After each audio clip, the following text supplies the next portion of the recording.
আমাকে দিয়ে একটা সাম্প্রদায়িক ট্রায়াল দিয়েছে যে আমি নাকি তাকে আমি মুসলমান বিধায় দাড়ি টুপি থাকার কারণেই আমাকে দিয়ে একটা পরিকল্পিতভাবে উনি এটা বলছে যে আমি নাকি টিপ পরাণে কটূক্তি করেছি, যার কোনো ভিত্তি, কোনো প্রমাণ, কোনো ভিডিও, কোনো কিছুই নাই। আমাকে দিয়ে বহির্বিশ্ব দেখাতে চেয়েছে বাংলাদেশ তালেবান হয়ে যাচ্ছে, জঙ্গি হয়ে যাচ্ছে। চাকরি চলে যায়নি বলছিল, নাজমুল তোমাকে আমি রাখতে পারবো না, কারণ তোমাকে রাখলে আমি এই চেয়ারে থাকতে পারবো না। আসসালামু আলাইকুম রহমতুল্লাহি ওয়া বারাকাতুহু। আমি মোহাম্মদ নাজমুল তারেক, সাবেক পুলিশ সদস্য। ওই দিনকার ঘটনা, আমি শনিবার 2/4/2022 সালের ঘটনা। নিয়োগ পরীক্ষা থাকায় আমি সিজন পয়েন্ট দিয়ে উল্টা আসার চেষ্টা করি এবং এর উল্টা আসানোর জন্য আমি দেশবাসীর কাছে এর আগেও ক্ষমা চেয়েছি। আসার পথে এক ভদ্রমহিলা মোবাইলে কথা বলতে আসলে আমার সাথে ধাক্কা লাগছিল এবং আমি চাকরিতে থাকাকালীন, সাসপেনশন থাকাকালীন আমি কোনো মিডিয়াতে সাক্ষাৎকার দিতে পারিনি, কথা বলতে পারিনি। যখন ধাক্কা লাগার পরবর্তীতে উনি আমাকে বলছে, বাসটারটি উল্টা যেতে পারিস, পুলিশের ক্ষমতা দেখাচ্ছিস। তখন আমি নমনীয় ওই জায়গার থেকে চলে আসার চেষ্টা করলে উনি আমার পোশাক ধরে আমাকে টেনে ফেলে দেয়। ঘটনাস্থলে পড়ে যায়, আমি আমার বাইক সহ পড়ে যাই। পরবর্তীতে আমি ঘটনাস্থল থেকে আমার বাইক নিয়ে উঠে চলে গেলে 3 দিন পরে প্রিন্স মিডিয়া এবং মিডিয়ার মাধ্যমে জানতে পারি যে আমাকে দিয়ে একটা সাম্প্রদায়িক ট্রায়াল দিয়েছে যে আমি নাকি তাকে আমি মুসলমান বিধায় দাড়ি টুপি থাকার কারণেই আমাকে দিয়ে একটা পরিকল্পিতভাবে উনি এটা বলছে যে আমি নাকি টিপ পরাণে কটূক্তি করেছি, যার কোনো ভিত্তি, কোনো প্রমাণ, কোনো ভিডিও, কোনো কিছুই নাই। এটা সম্পূর্ণ মিথ্যা বানোয়াট, আর এটা একটা মিডিয়া ট্রায়াল এবং এটা সম্পূর্ণ নাটক, ভিত্তিহীন, যার কোনো অস্তিত্ব নাই।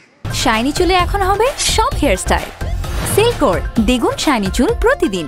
আসলে এতদিন আমার সুযোগ, ফ্যাসিবাদীর আমলে তো সুযোগ পাই নাই আমি মামলা করার। এই ছাত্র আন্দোলনের ফসল, তারা দেশটা নতুনভাবে স্বাধীন করার প্রেক্ষিতে আজকে আমি আমার বিজ্ঞ আদালত আমার মামলাটা আমলে নিয়ে তদন্ত দিয়েছে এবং আমি ন্যায় বিচার চাচ্ছি যে তৎকালীন আমি যে জিনিসটা ঘটি নাই সেটা বিভিন্ন অ্যাক্টর যারা টিপ পরে ছবি দিয়ে আমাকে প্রমাণ করতে চেয়েছে যে আমি অপরাধী, আমি তাদের বিরুদ্ধে আইনগত ব্যবস্থা গ্রহণ করেছি।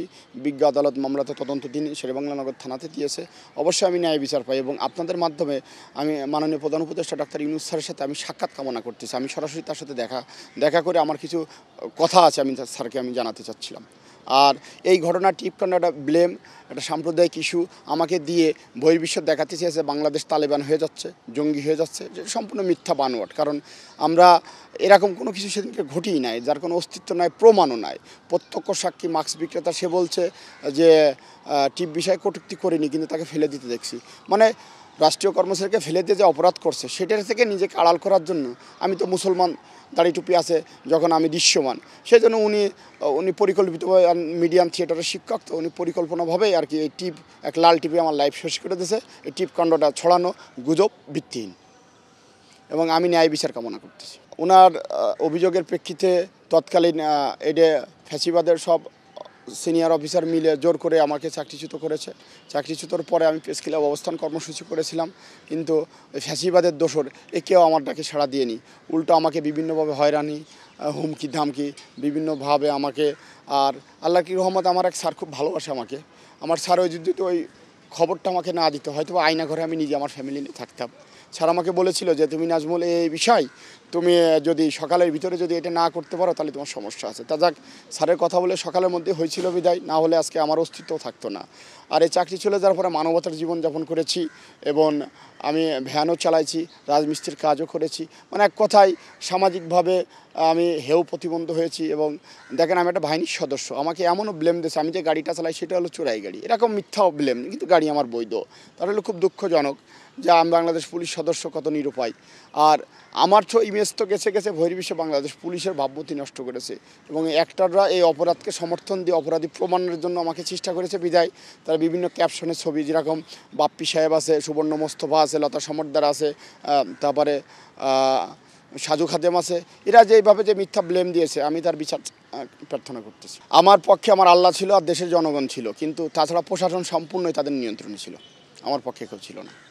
তবে আমার এক স্যার লাস্টের দিন চাকরি চলে যায়নি বলছিল, নাজমুল তোমাকে আমি রাখতে পারবো না, কারণ তোমাকে রাখলে আমি এই চেয়ারে থাকতে পারবো না। তাহলে বুঝতে পারছেন কত বড় কথা। একটা ডিআইজি হয়ে সে বলে যে তোমাকে চাকরিতে রাখলে আমি চেয়ারে থাকতে পারবো না। তাহলে আপনারা বুঝতে পারছেন যে এটা কোথা থেকে আসছে।